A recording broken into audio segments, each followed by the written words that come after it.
I'm Corvin Hase Lord Hayes. I had help with this, but the attitude is all my own. Inspired by Mr. Andy, the Legend of Sir Bronzebeef, Lord of the Unwashed Spoon.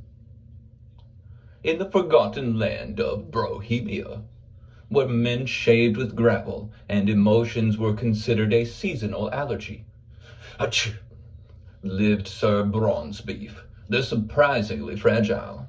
His chest was as wide as a barn door, his voice as deep as a pothole, and his self-esteem as delicate as a wet communion wafer.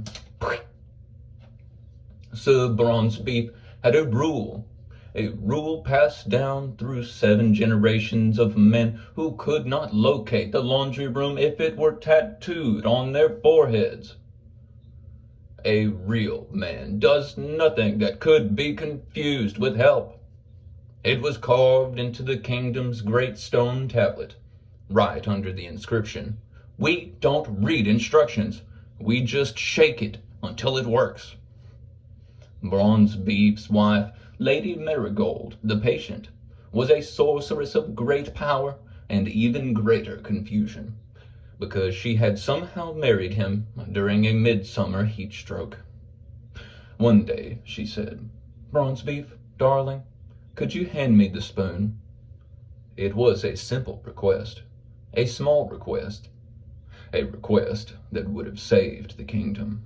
But Bronzebeef froze, his biceps twitching like frightened squirrels. "A spoon?" he gasped. "Handing you a spoon? That is a chore, a domestic one. My ancestors would vomit." Lady Marigold blinked. "Your ancestors died from trying to outstare a mirror." But Bronzebeef wouldn't hear it. He puffed up his chest. He beat his fist. He roared, "I am a man. I do not spoon." And with those sacred words, the great stone tablet glowed, opened like a refrigerator door, and unleashed the ancient spirit of compensatory masculinity. A giant spectral gym bro wearing aviators and a tank top that said, "Pain is how you know you exist."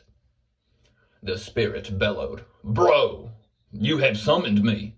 What task have you refused today?" Bronzebeef knelt. "O mighty spirit, my wife requested a spoon." The spirit inhaled so dramatically that 3 nearby trees caught fire. "A spoon? Bro, if you touch that thing, your testosterone will evaporate. Just like that. You don't want that to happen to you, do you?"